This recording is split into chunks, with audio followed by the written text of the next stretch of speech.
क्योंकि लड़के क्या करते हैं कि लड़कियों को झूठ बहुत बोलते हैं जब लड़की को पटाना होता है ना। मैंने तुम्हें बहुत झूठ बोले हैं और कहते हैं कि क्रिसमस के दिन सच बोलना चाहिए, और सच ये है कि आई रियली बोलते मैंने हैं नहीं कि बोला सर, लेकिन मैं अपनी बता रहा हूँ, ये तो मैंने नहीं आपकी बोला। वाइफ से बात करनी पड़ेगी तब पता मैंने नहीं चलेगा बोला। सच्चाई। लेकिन सर आपने कोई ऐसा हाई प्रोफाइल बॉलीवुड केस किया हो? आपने अभी पिछले 2-3 साल में जितने भी बॉलीवुड के केसेस देखे हैं जो डिवोर्स हो रहे हैं बॉलीवुड में, उसमें कुछ केसेस में हमने इस केस में यही बंदा गलत है या यही बंदा है जिसने कुछ गलत किया है, कैसे आप उस चीज़ को पहचानते हैं? कई केसेस में ऐसा हुआ, मैंने क्लाइंट को बोला कि भाई देखो इस लड़की से शादी मत करो। सर इंडिया में जो आप ये इन्वेस्टिगेशन करते हैं और बाहर जो इन्वेस्टिगेशन करते हैं उसमें कोई दिक्कत आती है बाहर में ज़्यादा? इंडिया में कोई लॉ नहीं है डिटेक्टिव्स को लेकर के, लेकिन अगर आप देखो अमेरिका है, कनाडा है, रॉ हो गया या सीबीआई और पुलिस, इनके साथ आप कैसे मतलब हैंड टू हैंड चलते हैं कि जो इन्वेस्टिगेशन आप कर रहे हैं और इनकी कैसे हेल्प लेते हैं या ये आपकी कैसे हेल्प लेते हैं? लॉ है रिसर्च एंड एनालिसिस विंग, तो ये इंडिया से बाहर रह के काम करती है, हमारी एक खुफिया सरकारी एजेंसी है, तो इसका हमारे साथ कोई लेना देना होता नहीं है जनरली।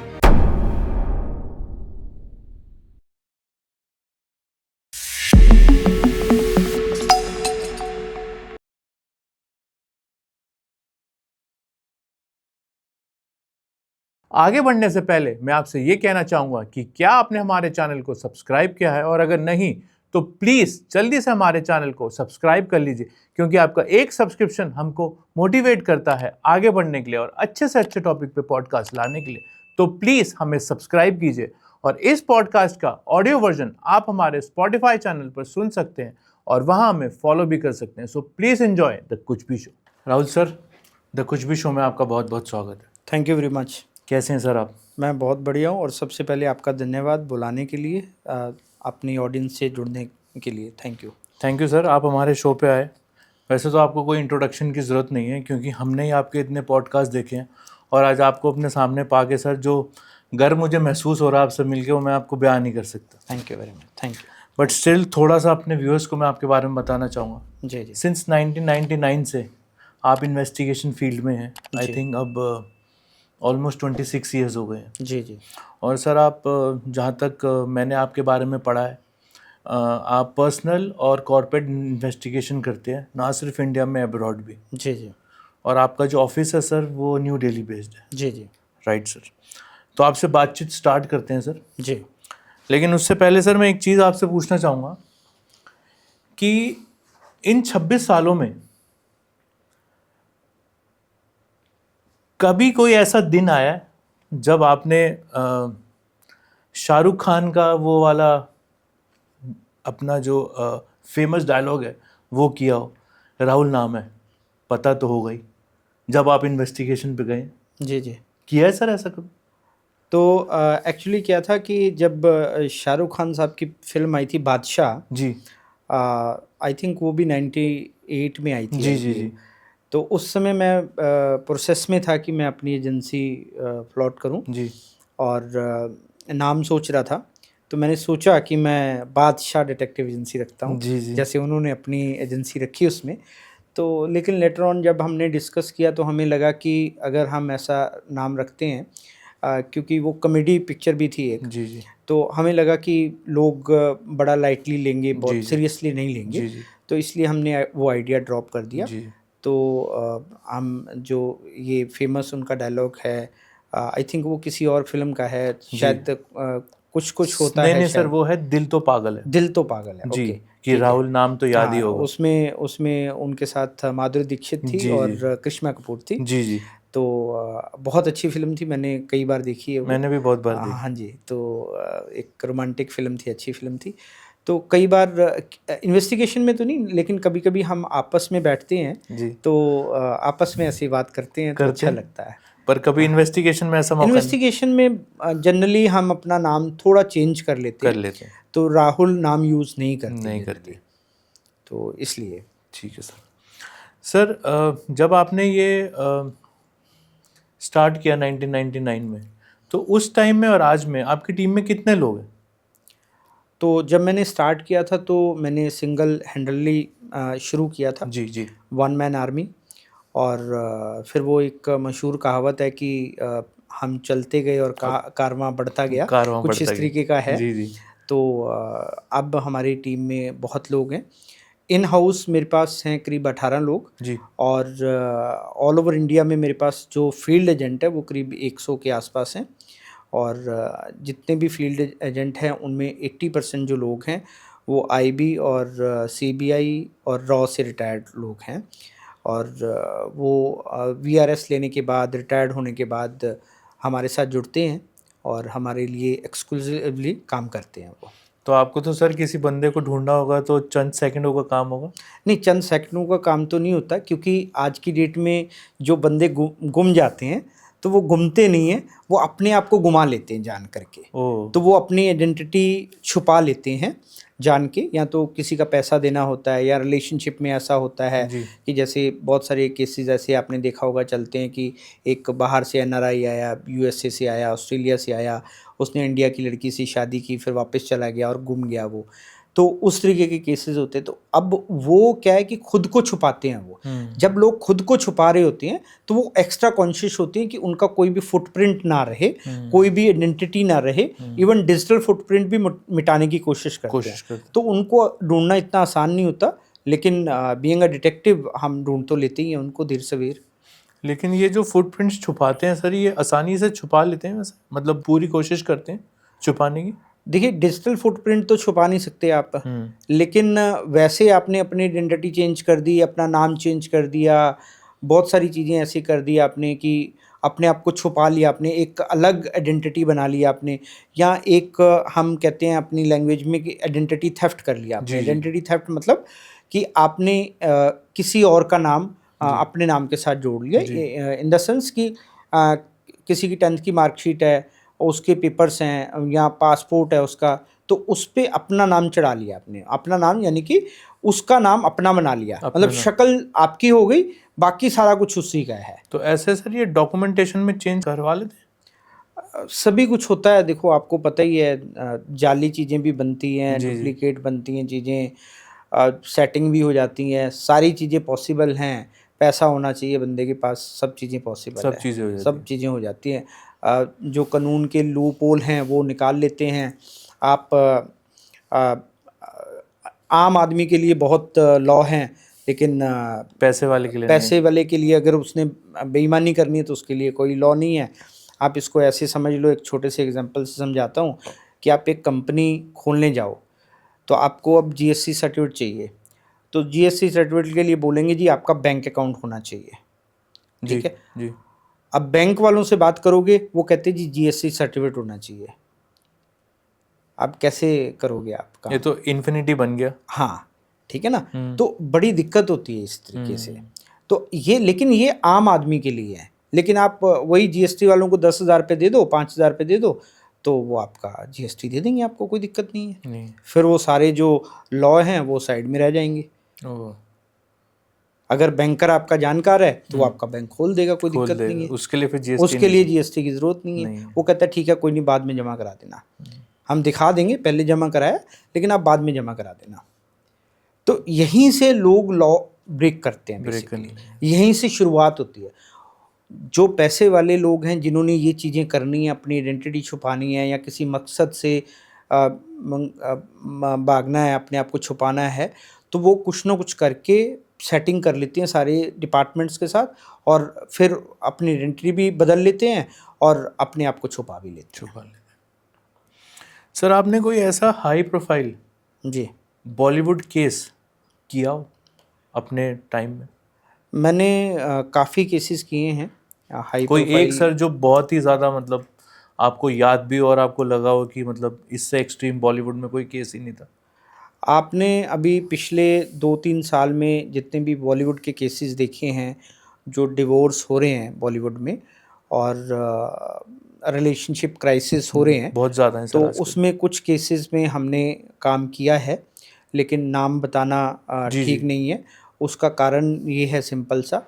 डिटेल भी थोड़ा सा मैं रिवील इसलिए नहीं कर सकता क्योंकि उनके साथ नॉन डिस्क्लोजर एग्रीमेंट साइन होता है हमारा, जी जी तो हम अगर बताएंगे तो मेरे लिए प्रॉब्लम हो जाएगी। जी जी और क्लाइंट भी हमसे ये उम्मीद करता है कि हम उनका कोई भी केस ना बताएं। इवन जब हम सेलिब्रिटी से मिलते भी हैं तो इंटरकनेक्टेड रूम होते हैं, जैसे लेट्स सपोज मेरे को किसी ने मिलना है, उन्होंने काम डिस्कस करना है, तो वो एक होटल में रूम बुक करेंगे 2, एक अपने लिए एक मेरे लिए, तो वो इंटरकनेक्टेड होंगी। मैं अपने रूम में हूँगा, जब उनके पास टाइम होगा वो 10-15 मिनट के लिए आएंगे और उधर से रूम से मैं उनके रूम में जाऊँगा, डिस्कस करेंगे, डिस्कस करके बाहर आ जाएंगे। अपने अपने ठीक है, रूम से। अपने अपने। तो किसी को बाहर वाले को पता भी नहीं चला कि हमने डिस्कस कर लिया, कॉल पे कोई कन्वर्सेशन नहीं हुई, ठीक है, वो वाया वाया हो गई कन्वर्सेशन, ठीक है। और हमने केस डिस्कस कर लिया, उसके बाद हमने इन्वेस्टिगेशन कर ली और रिपोर्ट भी हमने उसी तरीके से दी। उसी तरह से। तो ये बेसिकली एक हमारा सिस्टम होता है काम करने का। उसमें क्या है कि क्लाइंट को भी ये फियर नहीं रहता कि मेरी आइडेंटिटी कहीं डिस्क्लोज हो जाएगी, और जिसके ऊपर हम इन्वेस्टिगेशन कर रहे हैं उसके लिए भी कोई थ्रेट नहीं होता कि कोई इंफॉर्मेशन मिसयूज़ हो जाएगी, क्योंकि हम विद इन लॉ ही काम करते हैं।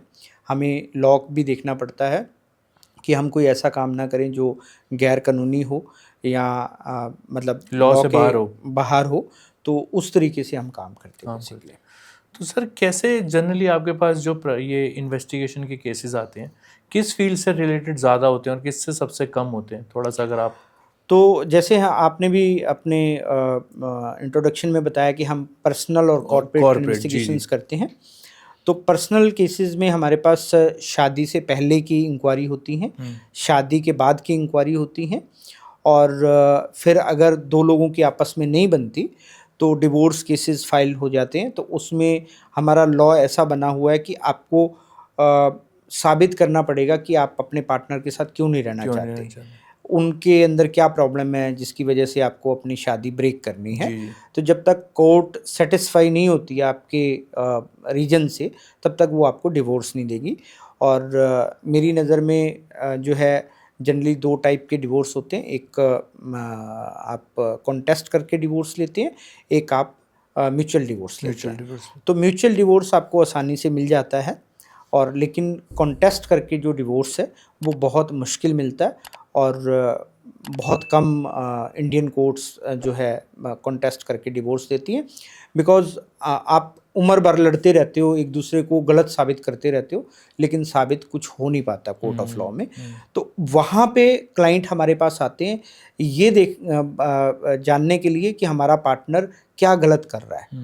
अगर एक लेडी हमारे पास आती है, वो हस्बैंड के बारे में जानना चाहती है कि उसके और कहाँ कहाँ पे अफेयर हैं, किस किस के साथ वो घूमता फिरता है, कौन कौन सी बैड हैबिट्स हैं, मतलब पता होता है उनको, लेकिन उनको प्रूफ चाहिए होता है कोर्ट ऑफ लॉ में देने के लिए, क्योंकि डिवोर्स का केस चल रहा है, उनको डिवोर्स चाहिए अपने हस्बैंड से। तो हम उसके ऊपर काम करते हैं। और ऐसे ही हस्बैंड आता है, वो भी वाइफ के बारे में जानना चाहता है कि उसके कोई अफेयर हैं या नहीं है, क्या है क्या नहीं है, उनके बीच में आपस में नहीं बनती, और उसको भी साबित करना पड़ता है कि ये अडल्ट्री में है लड़की, इसलिए मैं डिवोर्स ले रहा हूँ। या कई बार चाइल्ड कस्टडी के मामले होते हैं, चाइल्ड कस्टडी में साबित करना होता है आदमी को कि जो उसकी बीवी है वो बच्चे को नहीं संभाल सकती है, उसकी बैड हैबिट्स हैं, वो नाइट पार्टी के लिए जा रही है, शराब पी रही है, स्मोकिंग कर रही है, तो उसके अंदर इतनी सारी बैड हैबिट्स हैं जिसकी वजह से वो बच्चे की कैरियर, बच्चे का लाइफ ख़राब कर सकती है। तो अगर वो कोर्ट में साबित हो जाता है तो कोर्ट कहता है कि हाँ ठीक है, इसकी जो कस्टडी है वो फादर को दे दी जाए, ठीक है। उसी तरीके से लेडी आती है, वो अपने हस्बैंड के बारे में, उसकी बैड हैबिट्स के बारे में जानना चाहती है, वो ये दिखाना चाहती है कि ये एक अच्छा फादर नहीं बन सकता, तो इसलिए बच्चे की कस्टडी हमें दे दी जाए। तो कहने का मतलब है कि पोस्ट मैट्रिमोनियल केसेस जो होते हैं उसके अंदर मतलब अडल्ट्री के केसेस होते हैं, उसके अंदर चाइल्ड कस्टडी के केसेस होते हैं, डिवोर्स के केसेस होते हैं, जिसमें हमारी ज़्यादातर ज़रूरत पड़ती है लोगों को। मतलब ये केसेस हैं जो आप ज़्यादातर हैंडल करते हैं। तो इसमें किसका रेशियो ज़्यादा रहता है, मेल या फीमेल, जो आपके पास प्राइवेट इन्वेस्टिगेशन कराने आते हैं? अभी आज से 4-5 साल पहले तक तो हमारे पास फीमेल्स ज़्यादा आती थी, लेकिन अभी हमारे पास पिछले 4-5 साल से मेल्स ज़्यादा आते हैं। ऐसा क्यों सर? एक्चुअली क्या है कि अगर आप लॉ का सिस्टम समझेंगे तो लॉ जो है वो ज़्यादातर लेडीज़ के फेवर में है, जी। ज़्यादातर नहीं कह सकते, सारी लेडीज़ के फेवर में है अभी। बिल्कुल ठीक कह रहे हैं बात। और वो एक हद तक ठीक भी था एक ज़माने में, लेकिन अभी मिसयूज़ बहुत बहुत होने ज़्यादा, लग गया है। बहुत होने। तो मिसयूज़ होने की वजह से जब भी लड़ाई झगड़ा होता है हस्बैंड वाइफ के अंदर, तो अब भड़काने वाले बहुत होते हैं आसपास, ठीक है। घर वाले लड़की को भड़का रहे हैं, उसके दोस्त भड़का रहे हैं, उसकी सहेलियां भड़का रही हैं, और ख़ास करके अगर एक मैरिड लेडी है, उसकी डिवोर्सी कोई सहेली है, तो वो समझाती है उसको कि नहीं बेटा तू ऐसे कर ले, ऐसे कर ले, पति को ऐसे ग्रिल कर, हैं ऐसी बात कर उसके साथ। तो वो क्योंकि खुद अकेली रह रही होती है, खुद वो डिवोर्स के प्रोसेस में होती है, खुद वो सेपरेट हस्बैंड से हो चुकी होती है, तो इसलिए वो चाहती है कि उसकी सहेली भी ऐसे हो जाए, ताकि दोनों मौज करेंगे, अपना घूमेंगे फिरेंगे, उसको भी कंपनी मिल जाएगी, ठीक है। तो लेकिन वो ये करना सही है क्या? मतलब आप किसी का घर तोड़वा रहे हो। एक्चुअली क्या है, उनको खुद ही नहीं पता कि हम गलत क्या कर रहे हैं, ये बात भी है। उनको खुद ही नहीं पता। वो कहते हैं नहीं, हमें आज़ादी चाहिए, हमें फ्रीडम चाहिए। किससे फ्रीडम चाहिए सर आपको? फ्रीडम तो रिश्ते में रह के ली जा सकती ये लोग समझते नहीं है, हैं। तो सोच की बात है। हाँ, सोच की बात है। अब मेरे पास ऐसे केसेस भी आते हैं, यहाँ पे कोई 60 साल की महिला है, वो आ गई हमारे पास, वो 65 साल के उनके हस्बैंड है, उनको डिवोर्स चाहिए। तो हम समझाते हैं कि आपको क्यों डिवोर्स चाहिए, आपकी इस उम्र काफ़ी, हाँ इस उम्र में, और केस चल रहे हैं। अगर आप कोर्ट ऑफ लॉ में देखोगे, बहुत केस आपको 10-15% ऐसे केस मिल जाएंगे यहाँ पे जो हस्बैंड वाइफ की उम्र है वो 50 साल से ऊपर होगी, ठीक है। तो उस उम्र में भी डिवोर्स लेते हैं लोग। वो कहते हैं नहीं जी अब बहुत झेल लिया इनको, अब नहीं झेला जाता, अब बस बहुत हो गया है, ठीक है। तो मुझे लगता है कि अगर सही तरीके से काउंसलिंग हो जाए, सही तरीके से उनके साथ बातचीत करें, तो आप काउंसलिंग का भी रोल प्ले करते हैं। हाँ मैं थोड़ा बहुत करने की कोशिश करता हूँ। लेकिन वो तो फिर आपके मतलब वो तो आपसे इन्वेस्टिगेशन नहीं करवाएंगे अगर नहीं, कोई काउंसलिंग। दिक्कत नहीं है, उससे कोई दिक्कत नहीं है। अगर मैं मतलब जनरली मेरा तरीका क्या है काम करने का, कि मैं पहले काउंसलिंग से ही शुरू करता हूँ, जी जी। ठीक है ना। मैं उसकी एक फ़ीस लेता हूँ काउंसलिंग की। मैं कपल से मतलब एक पक्ष क्योंकि मेरे पास आता है, चाहे मेल आए चाहे फीमेल आए, तो एक पक्ष की बात सुनता हूँ। एक पक्ष की बात सुन के मुझे आइडिया लग जाता है कि इनमें से गलत कौन है। गलत कौन है, ठीक है? इंट्यूशन हो जाती है। हाँ, इंट्यूशन हो जाती है, क्योंकि उनकी बातचीत से पता चल जाता है। और कई बार इतने ईमानदार लोग होते हैं, वो खुद बता देते हैं कि देखो जी मैंने ये गलती की है। तो हम कहते हैं कि भैया आपने गलती की है तो आप मान लो फिर। हम कोशिश करते हैं उनको सही ईगो रास्ते पे डालने सेटिस्फैक्शन की। करने के लिए बस। हाँ, वो एक बार रिश्ता टूट जाता है, फिर बंधना बड़ा मुश्किल हो जाता है। और फिर मेल ईगो भी होता है, मेलहुड ईगो भी होता है, और फीमेल में ये होता है कि मैं ही क्यों झुकूं। तो वो दोनों तरफ से ईगो ऐसे हो जाता है, और समझाने वाला उनको कोई नहीं होता।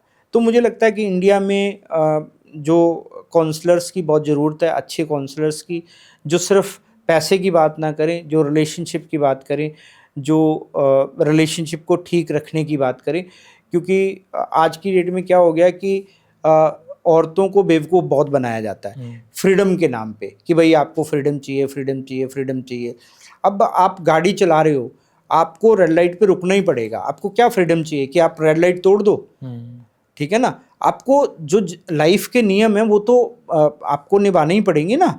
आपको ऐसा तो नहीं है कि आप कुछ भी कर लोगे, आप नियम से तो चीजें नियम से तो चलोगे, तभी आप सिविल सोसाइटी में रहते हो, सिविलियन हो आप, तो तभी तो आप वो मतलब ढंग से रह पाओगे। नहीं तो आप एक जानवर में और इंसान में क्या फ़र्क है? यही फ़र्क है ना। क्योंकि जानवर किसी नियम को नहीं मानता, आप नियम को मानते हो, इसलिए आप एक अच्छी लाइफ जी रहे हो, अपनी मर्ज़ी से खा रहे हो, अपनी मर्ज़ी से पहन रहे हो, अपनी मर्ज़ी से अपने आप को एंजॉय कर रहे हो, एंटरटेन कर रहे हो, ठीक है। लेकिन जानवर तो ऐसा नहीं करता। अब रोड पे इतने सारे जानवर देखते हो आप, ठीक है। तो वो अपने हिसाब से जीने की कोशिश करते हैं, लेकिन कई बार उनको खाना नहीं मिलता, कई बार भूखे रहते हैं, वो कुछ भी खा लेते हैं, ठीक है ना। तो एक जानवर और इंसान में यही फ़र्क है कि इंसान नियम से बंधा हुआ है, उसने एक सोसाइटी बनाई, अपनी सोसाइटी के हिसाब से वो चलेगा। लेकिन कुछ लोग भड़काने वाले मिल जाते हैं, जिससे कि रिलेशनशिप ख़राब होता है। तो इंसान को ये सोचना चाहिए कि भाई इससे मेरा क्या नुकसान हो रहा है, मेरे को, मैं अपना लाइफ आगे कैसे गुजारूंगा या गुजारूंगी। तो दोनों तरफ से अगर ये सोच के चलेंगे तो मुझे लगता है कि डिवोर्स रेट कम हो सकता है, सेपरेशन रेट कम हो सकता है। सर मैं आपसे आगे ये जानना चाहूँगा कि जैसे आप कोई केस सॉल्व करते हैं या कोई केस आपके पास आता है और आप मुझे मतलब कहीं कहीं उसमें डिफ़िकल्टी भी आती होगी, तो आपको ये इंट्यूशन कैसे होती है कि इस केस में यही बंदा गलत है या यही बंदा है जिसने कुछ गलत किया है या कोई ऐसा काम किया है जिसके खिलाफ? तो ये इंट्यूशन पावर मतलब जो आपके अंदर है वो कैसे आप उस चीज़ को पहचानते हैं? वो एक्सपीरियंस से आती है। जैसे जैसे आपका किसी भी मामले में, मान लो एक कार मैकेनिक है, आप उसके पास कार लेके जाते हो, ठीक है, तो आप बताते हो ये प्रॉब्लम है। अब वो क्योंकि उसने इतनी कारें ठीक की होती हैं, इतनी कारें ठीक की होती हैं, तो वो आपको तुरंत बता देता है कि भैया ये इसके अंदर ये प्रॉब्लम है, ठीक है। एक डॉक्टर के पास जाते हो आप, डॉक्टर को आप बताते हो कि ये चीज़ ये प्रॉब्लम है, तो उसको क्योंकि उसने बहुत सारे केसेस किए होते हैं, उसने मतलब दवाइयाँ भी दी होती हैं, इंजेक्शन भी लगाए होते हैं और ऑपरेशन भी किए होते हैं, तो उसको पता होता है कि बॉडी में कौन कौन से पार्ट, पढ़ाई तो उसने उसी चीज़ की जी है, जी जी। तो उसको एक एक चीज़ पता है और उसका एक्सपीरियंस भी है। तो एक्सपीरियंस मैटर करता है। जब हमारे पास क्लाइंट आता है तो हमें पता चल जाता है कि इनकी शादी चलेगी या नहीं चलेगी। कई केसेस में ऐसा हुआ कि मैंने क्लाइंट को बोला कि भाई देखो, इस लड़की से शादी मत करो, ठीक है, लेकिन उसने वो कर नहीं ली, माने। उसने कर ली। अब मैं प्रे कर रहा हूँ ऊपर वाले से, यार इसकी शादी ना टूटे, मेरी जो कही हुई बात है गलत साबित हो जाए। लेकिन वो 15 दिन बाद आ जाता है कि भाई साहब आपने सही कहा था। और वो क्यों? क्योंकि उस लड़की का प्रोफाइल देख लिया हमने, उसको जान लिया हमने, समझ लिया, उसका टेम्परामेंट समझ लिया, उसकी हरकतें देख ली, उसकी नेचर देख ली, हमें समझ आ गया कि इसके साथ शादी नहीं चलेगी।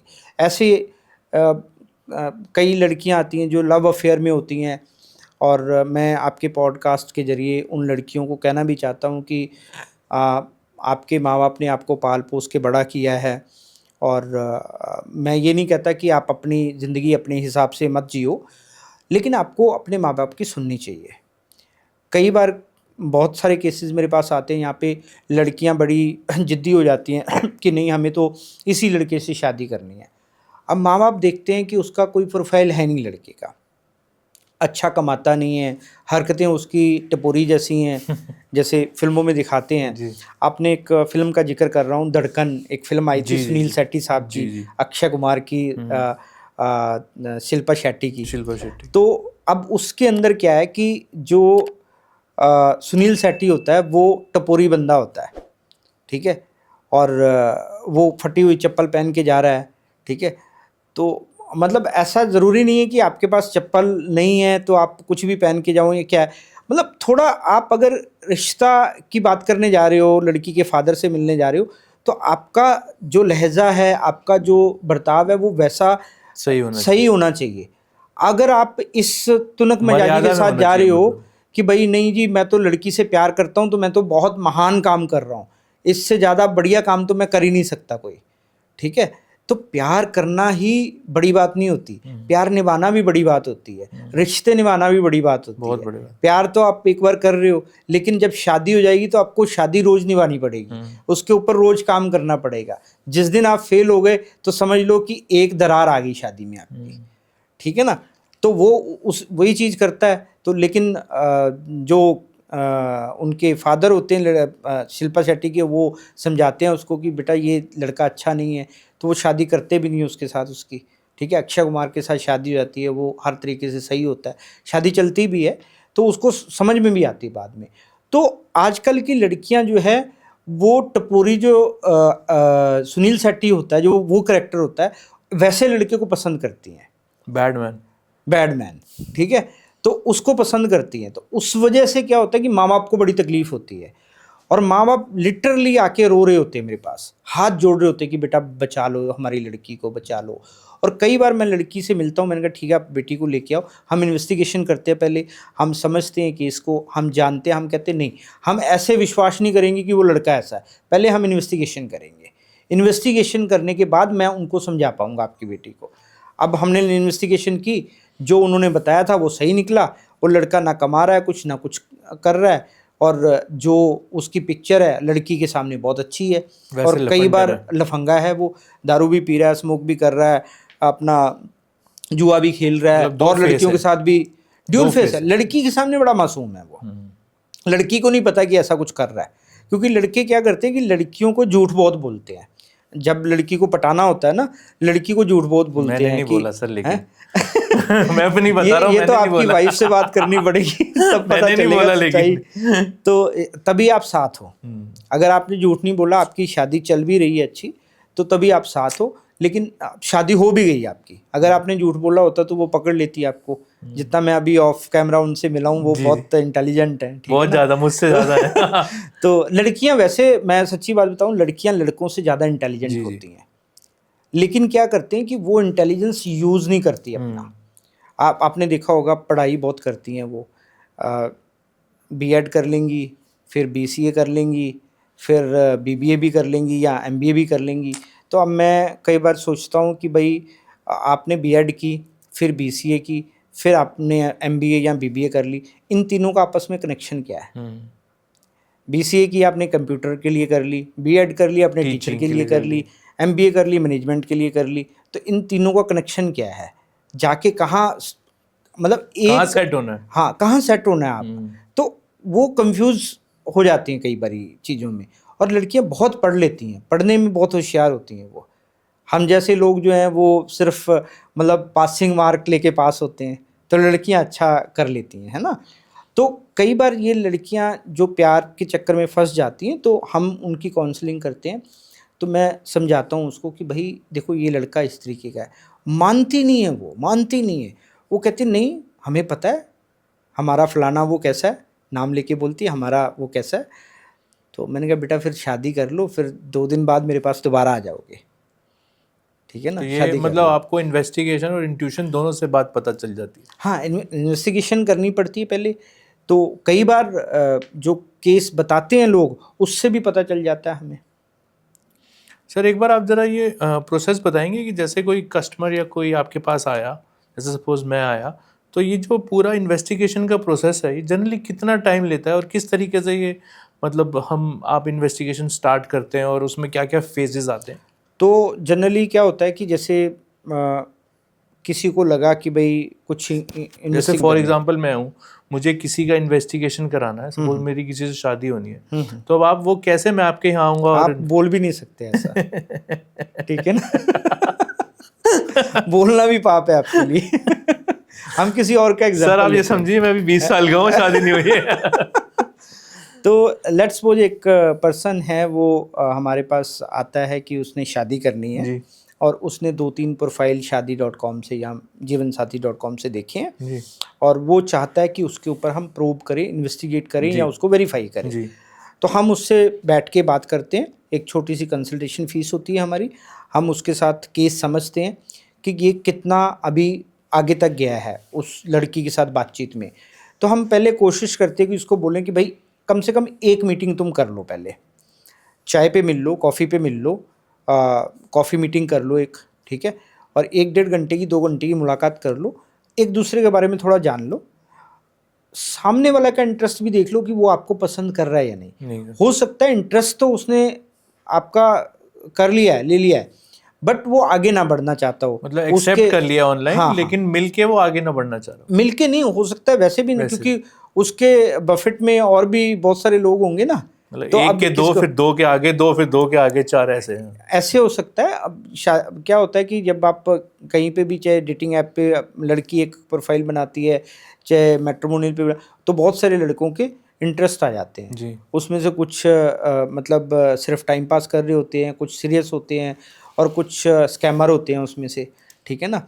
तो अब बहुत सारे प्रोफाइल आते हैं, तो लड़की कंफ्यूज हो जाती है कि मैं किसको एक्सेप्ट करूं। तो वो क्या करती है, कई बार सबको एक्सेप्ट कर लेती है, फिर वो धीरे धीरे बात करती है, बात करते करते वो चूज़ी होती है, और बात करते करते वो अंदाज़ा लगाती है कि ये बंदा जेन्युइन है, ये बंदा जेन्युइन, ये बंदा जेन्युइन, तो वैसे वैसे बात करती जाती है वो। तो अब आपका नंबर कौन सा आएगा आपको नहीं पता, तो इसलिए पहले मीटिंग करना ज़रूरी है। मीटिंग करो, बैठ के बात करो, आपको आमने सामने दिखेगा कि बंदा कैसा है, ठीक है?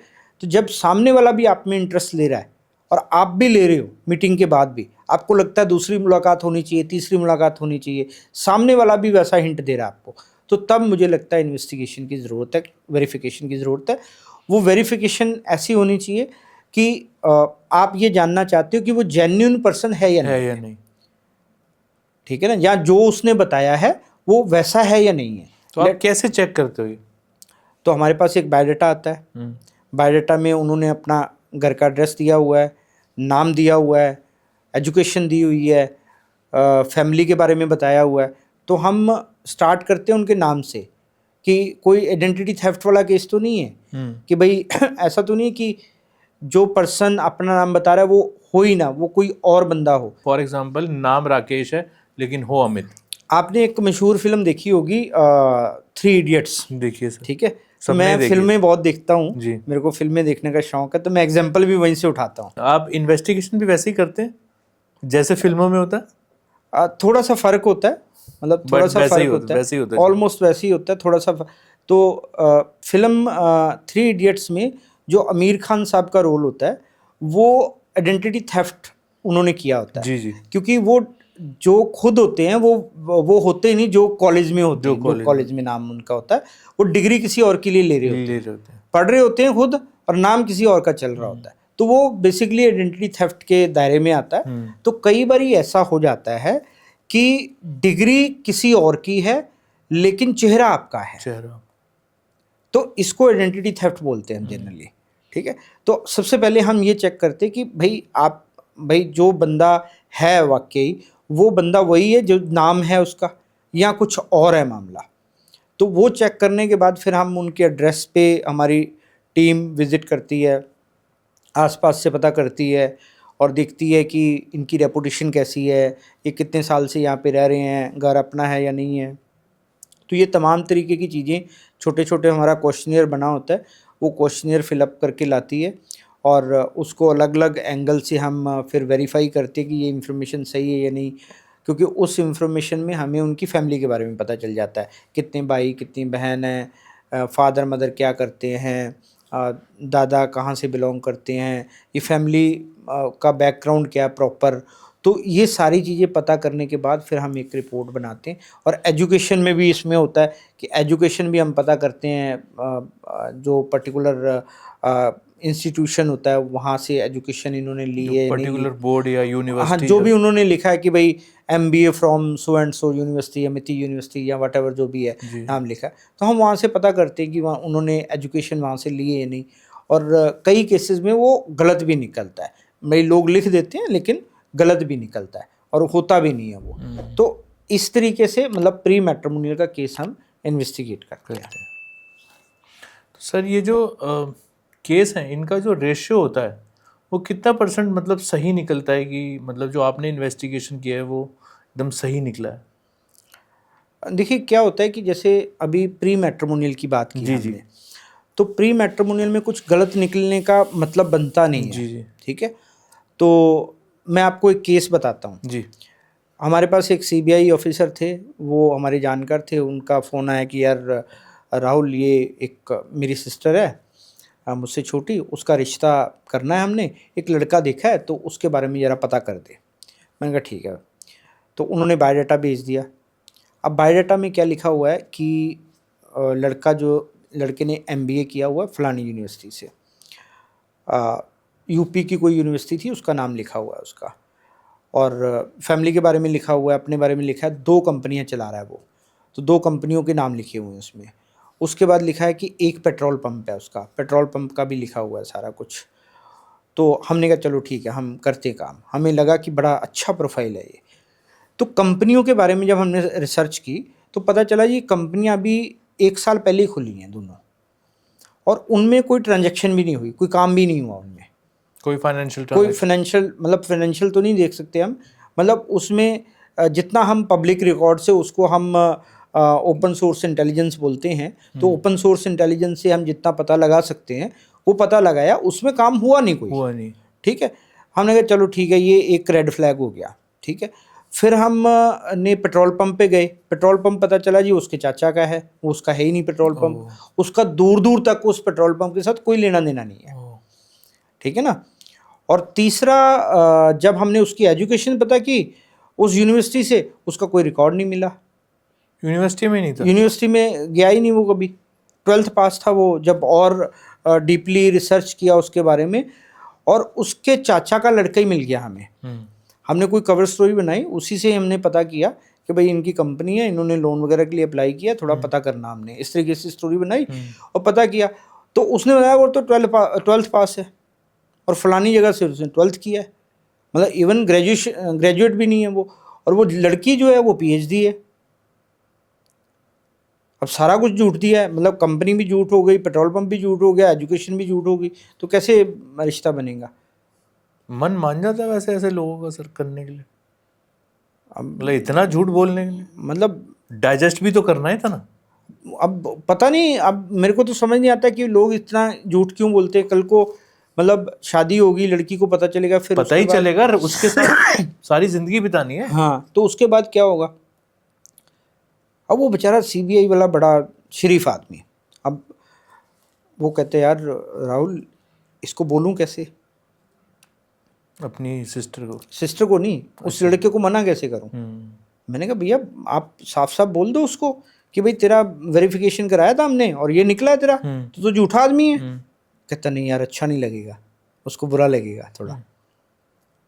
तो मैंने कहा भैया बोलना तो पड़ेगा, अब तुम आपकी बातचीत चल रही है तो उसने खैर बोला। अब उसने क्या बोला आगे से, कहता आपको कैसे पता चला जी, मुझे बताओ, मैं उसको साले को गोली मार दूंगा। मतलब आगे से भी चौड़ा, ये शर्मिंदगी नहीं है उसके अंदर, कोई शर्मिंदा होना चाहिए आदमी को कि भाई इतना बड़ा झूठ बोल दिया और वो पकड़ा भी गया, अनबिलीवेबल है तो। और वो कहता है गोली मार दूंगा। मैंने कहा भैया मेरा नंबर दे दो उसको। थ्रेट आते होंगे आपको ऐसे बहुत? नहीं, थ्रेट डायरेक्टली तो नहीं ऐसे कुछ आते, जैसे ये मैंने आपको किस्सा बताया ऐसे, क्योंकि हम पर्दे के पीछे रह के काम करते हैं, हम सामने से काम ही नहीं करते। हमने रिपोर्ट दी, हमारा काम खत्म हो गया, ठीक है। बाकी क्लाइंट जाने और सामने वाला जाने, हमें कोई लेना देना नहीं है। इन्वेस्टिगेशन तो लेकिन इस तरीके के किस्से होते हैं, इस तरीके से लोग झूठ बोलते हैं, इस तरीके से चीज़ें निकलती हैं। तो इसलिए जो आपका मेन क्वेश्चन था कि कितने % इसमें सच निकलती हैं या झूठ निकलती हैं, तो जनरली जो हम पता करते, क्योंकि हम बायस तो होते नहीं हैं, हमें तो सच्चाई पता लगानी है। अगर अच्छा रिश्ता होगा, अच्छा फैमिली होगी, अच्छा प्रोफाइल होगा, तो हम अच्छा बता देंगे। अच्छा नहीं होगा, क्या क्या रेड फ्लैग्स हैं, क्या क्या ग्रे फ्लैग्स हैं, वो भी बता देंगे हम। क्या क्या अच्छी चीज़ें हैं वो भी बता देंगे।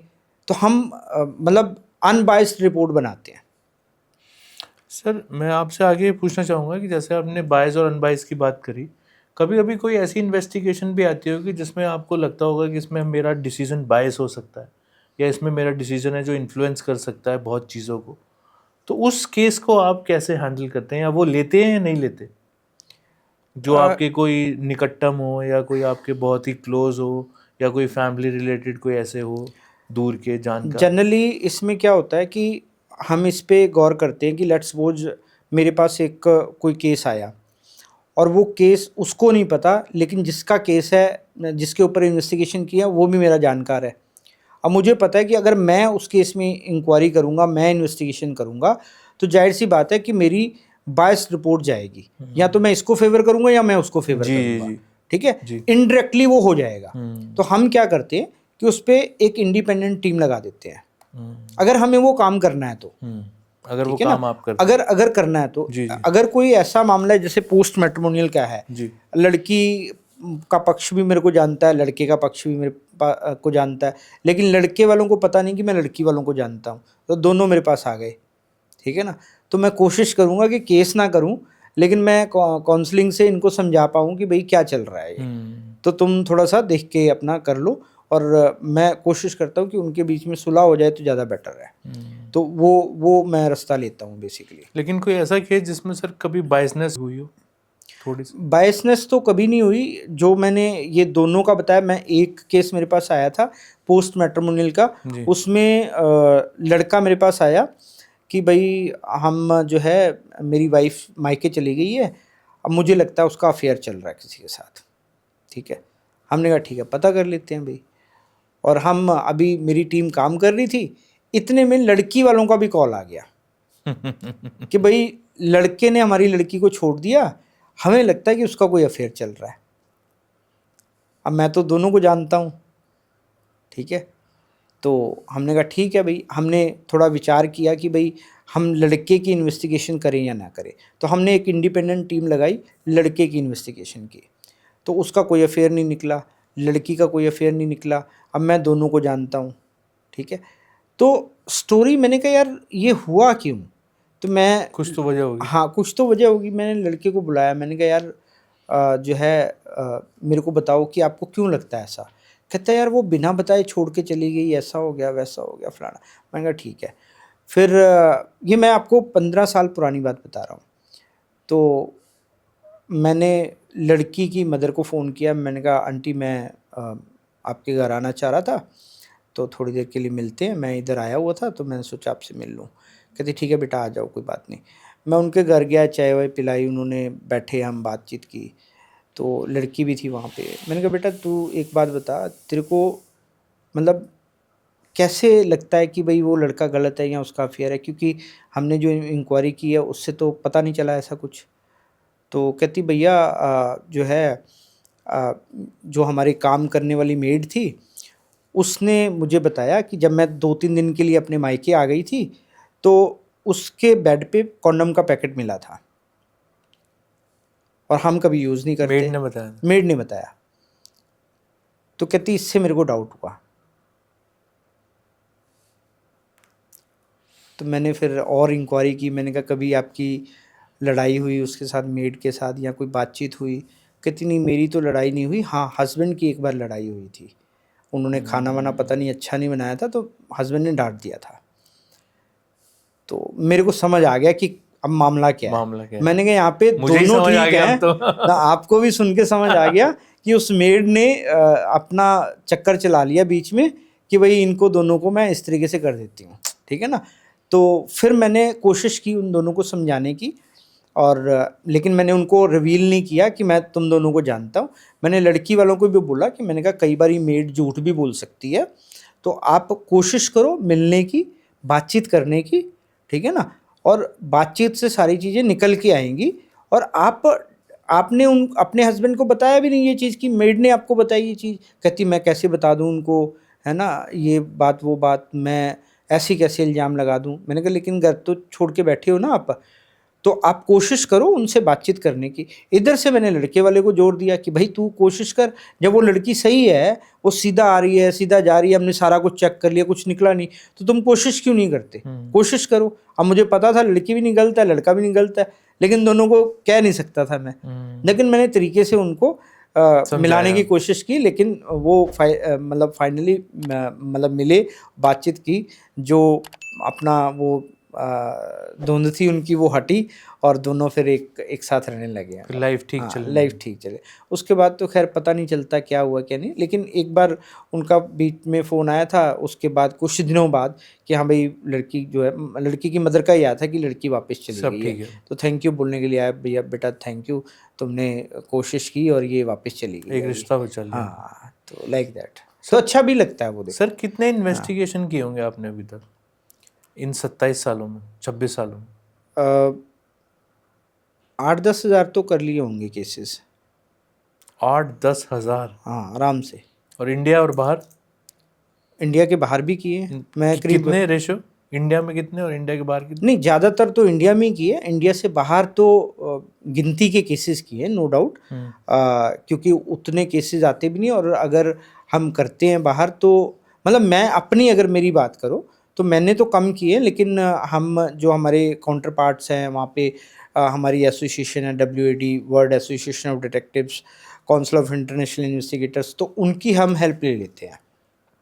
तो वैसे आप करो तो 5-7% जो केसेस है वो इंडिया से बाहर के आते हैं हमारे पास। क्योंकि मैंने सुना है बाहर बहुत गए। हाँ तो मैं अभी करीब 20-22 कंट्री में अभी तक मैं ट्रैवल किया मैंने, और केसेस के लिए ट्रैवल किया मैंने हमेशा। तो सर इंडिया में जो आप ये इन्वेस्टिगेशन करते हैं और बाहर जो इन्वेस्टिगेशन करते हैं उसमें कोई दिक्कत आती है बाहर में ज़्यादा? मतलब क्योंकि बाहर की जो लॉज हैं वो ज़्यादा कड़क हैं इंडिया से। मैं आपको बताता हूँ, जैसे इंडिया में है, इंडिया में कोई लॉ नहीं है डिटेक्टिव्स को लेकर के। कोई भी डिटेक्टिव एजेंसी खोल सकता है, कोई भी इन्वेस्टिगेशन कर सकता है विद इन द लिमिट। मैं भी खोल सकता हूँ? हाँ आप भी खोल सकते हो, कोई दिक्कत नहीं है। और पर मैं खोलूँगा नहीं वैसे। नहीं खोल लीजिए, कोई नहीं, मैं आपको गाइड कर दूंगा, कोई दिक्कत नहीं, मेरे को कोई प्रॉब्लम नहीं है। केसेस इतने हैं, इन्वेस्टिगेटर्स कम हैं, ठीक है ना, अच्छे इन्वेस्टिगेटर्स कम हैं। अब मैं तो चाहता हूँ कि लोग आएँ, आगे आएँ, सीखें चीज़ें और आगे करें, वेरिफिकेशन के काम बढ़ें, वीज़ा फ्रॉड के केसेस सॉल्व हों, इमिग्रेशन के इस केसेस पे मैं बहुत आऊंगा आते अभी हैं। आपसे बात करने। अच्छा, ओके। तो बाहर के केसेस में क्या होता है कि जनरली जब हम केस करते हैं, हम केस लेते हैं, तो हम ये देखते हैं कि हमें खुद काम करना है या मतलब हमारे काउंटर पार्ट आउटसोर्स को करना करना है। है। हाँ, तो इंडिया के अंदर कोई लॉ नहीं है, लेकिन अगर आप देखो, अमेरिका है, कनाडा है, जर्मनी है, और बहुत सारे, सिंगापुर है, बहुत सारी कंट्री है, ऑस्ट्रेलिया है, न्यूजीलैंड है, यहाँ पे लॉ है प्रॉपर। यहाँ पे ट्रेनिंग होती है इन्वेस्टिगेटर्स की, प्राइवेट इन्वेस्टिगेटर्स की, उनको लाइसेंस मिलता है, उनके लिए रूल रेगुलेशन होते हैं कि क्या आप करोगे और क्या आप नहीं करोगे, ओ, ठीक है। तो इसलिए वो विद इन द Limit मतलब से कर लिमिट ही काम करते हैं, और यहाँ पे हम कुछ भी काम कर लेते हैं, ठीक है। और एक तीसरा सिनेरियो ये होता है कि कुछ कंट्रीज़ के अंदर इन्वेस्टिगेशन बैन है, जैसे यूएई है, दुबई वगैरह है, वहाँ नहीं शारजा है, दुबई है, सऊदी अरबिया है, ओमान है, तो यहाँ पे आप इन्वेस्टिगेशन कर ही नहीं सकते। यहाँ पे क्लियर कट मतलब जो है इन्वेस्टिगेशन बैन है। बैन है। वेरिफिकेशन आप कर सकते हो, वो भी प्री एम्प्लॉयमेंट वेरिफिकेशन है, जैसे कोई आपने अपने पास बंदा रखना है, उसकी वेरिफिकेशन करा सकते हो, बट उससे कंसेंट लेनी पड़ेगी आपको, उस बंदे से कि अगर हम चाहें तो आपकी वेरिफिकेशन करा सकते हैं, आपका बैकग्राउंड चेक करा सकते हैं। अगर वो कंसेंट देता है फिर आप कर सकते हो, फिर कोई दिक्कत नहीं तो वाली नहीं। बात नहीं, अदरवाइज नहीं कर सकते, बिना कंसेंट के नहीं हो सकता। बिना कंसेंट के नहीं करोगे आप। तो वो चाहते नहीं कि भाई किसी की जासूसी हो इस तरीके से, वो चाहते कि भाई अगर सामने वाले ने कंसेंट दे दी और आपका अधिकार है एज अ एम्प्लॉयर, तो आप उसकी इन्वेस्टिगेशन तो वैसे कंसेंट देते हैं एम्प्लॉयज? देंगे, क्यों नहीं देंगे। अभी इंडिया में तो ये मतलब बहुत कॉमन है, आप किसी भी अच्छी कंपनी में, मल्टीनेशनल कंपनी में जाते हैं तो वहाँ पे वेरिफिकेशन आपकी होती है, और वहाँ पे कंसेंट फॉर्म पे आपसे साइन कराया जाता है जब आप ऑनबोर्डिंग जा रहे होते हैं, ठीक है ना, इंडक्शन होती है आपकी, तो उसके अंदर आपको साइन करना ही पड़ता है, और किसी को एतराज़ भी नहीं है उससे, वो अच्छा भी रहता है, कोई दिक्कत नहीं है उसमें, क्योंकि एतराज़ उसको होगा जो गलत होगा, उसी को एतराज़ है ना, होगा। जो सही है उसे किस बात का एतराज़? उसको कोई दिक्कत नहीं है, वो तो चाहेगा कि हाँ भाई इन्वेस्टिगेशन हो जाए, कोई दिक्कत वाली बात नहीं है। तो लाइक दैट, ये जो लॉ एनफोर्समेंट एजेंसीज हैं, जैसे जी। रॉ हो गया या सीबीआई और पुलिस, इनके साथ आप कैसे मतलब हैंड टू हैंड चलते हैं कि जो इन्वेस्टिगेशन आप कर रहे हैं, और इनकी कैसे हेल्प लेते हैं, या ये आपकी कैसे हेल्प लेते हैं किसी केस को सॉल्व करने में, स्पेशली मर्डर केस अगर कोई आपके पास आए तो जनरली तो जैसे आपने रॉ की बात करी, रॉ है रिसर्च एंड एनालिसिस विंग, तो ये इंडिया से बाहर रह के काम करती है, हमारी एक खुफिया सरकारी एजेंसी है। तो इसका हमारे साथ कोई लेना देना होता नहीं है जनरली। इतना लेना देना है कि जो इनके रिटायर्ड लोग होते हैं वो हमारे साथ काम करते हैं as a private detective, private investigator, field agent के तौर पे, जो वहाँ पे कांस्टेबल होते हैं, सब इंस्पेक्टर होते हैं, या उसके ऊपर के रैंक के लोग होते हैं। तो अगर उनको वो पहले वीआरएस ले लेते, क्योंकि रॉ में क्या है कि बाहर ज़्यादा रहना पड़ता है, अलग अलग जगह पे रहना पड़ता है, तो होम टाउन में उनको जॉब नहीं मिल पाती है, पोजीशन नहीं मिल पाती है, तो वो एक टाइम पे उनका 15 को साल का कुछ होता है कि इतने साल आपको जॉब करनी है, सो दैट पेंशन शुरू हो जाती है उतने साल बाद। तो वो फिर उतने साल जॉब करने के बाद अपना वीआरएस ले लेते हैं। वीआरएस लेने के बाद फिर वो कुछ या तो कुछ और काम करते हैं, या किसी सिक्योरिटी एजेंसीज़ के लिए काम करते हैं, या अपना कोई बिज़नेस कर लेते हैं, और कुछ लोग हमारे साथ भी जुड़ जाते हैं उसमें। और आईबी के जो लोग हैं, अगर हमें कोई इन्फॉर्मेशन मिलती है, जैसे मैं यहाँ पे रहता हूँ या मेरा ऑफिस है, या मेरे को कोई इन्फॉर्मेशन मिलती है, तो हम पास ऑन कर सकते हैं उनको इन्फॉर्मेशन कि भाई ये इन्फॉर्मेशन है, इसको यूज़ कर लो। जैसे मेरा ऑफिस साउथ दिल्ली में है, दौला कुआं पे, तो एम्बेसी एरिया में है मेरा ऑफिस। तो कई बार हम देखते हैं कि कोई ऐसे कंट्री की कोई गाड़ी देखी हमने जो वहाँ पे नहीं होनी चाहिए, तो हम वो गाड़ी का नंबर नोट करके फ़ोटो खींच के इनको भेज देते हैं, जो हमारे कॉन्टैक्ट्स होते हैं उनको भेज देते हैं कि भाई यहाँ पे गाड़ी देखी थी। तो वो अपने तरीके से फिर उसको इन्वेस्टिगेट कर लेते हैं कि भाई क्या चल रहा है उनका।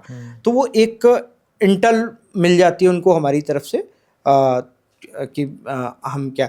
और यहाँ तक उनकी बात है, अगर उनके पास कोई केस ऐसा है यहाँ पे एज अ प्राइवेट डिटेक्टिव हमारी हेल्प लेनी है तो वो ले लेते हैं, हम उनकी हेल्प कर देते हैं।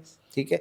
पुलिस के जो केसेस होते हैं, जब आपने मर्डर केस की बात की जैसे, या कोई और इस तरीके के केसेस होते हैं, जैसे हम अभी मैट्रिमोनियल केसेस की बात कर रहे थे, ये भी क्योंकि पुलिस के पास बहुत जाते हैं, डोमेस्टिक वायलेंस के केसेस होते हैं, डॉरी के केसेस होते हैं, और इसी तरीके से और जो मैट्रिमोनियल इश्यूज़ होते हैं उसमें कई बार पुलिस वाले हमें रेकमेंड कर देते हैं कि आप फलाने डिटेक्टिव से मिल लो, वो अच्छा काम करते हैं, वो आपको इन्फॉर्मेशन निकाल के दे देंगे और उसके ऊपर फिर आप काम कर लेना, कोर्ट ऑफ लॉ में आप साबित कर सकते हो। तो इतना कनेक्शन रहता है। अब रही सीबीआई की बात, तो सीबीआई के केसेस जब किसी को जमानत मिलनी होती है या किसी को अरेस्ट करना होता है, वहाँ पे अगर उनको लगता है कि हाँ भाई ये प्राइवेट डिटेक्टिव उनकी मदद कर सकता है या मतलब ये उनके ऊपर नज़र रखने की कोशिश कर सकता है, तो वो हमारे से संपर्क करते हैं। जितना हमारे पास अपनी मैन पावर होती है, जितना हमारे पास समर्थ होता है, उस तरीके से हम उनकी हेल्प करने की कोशिश करते हैं। तो मतलब कि जिस हिसाब से रिक्वायरमेंट है उस हिसाब से एक दूसरे की हेल्प बिल्कुल हम कर लेते हैं।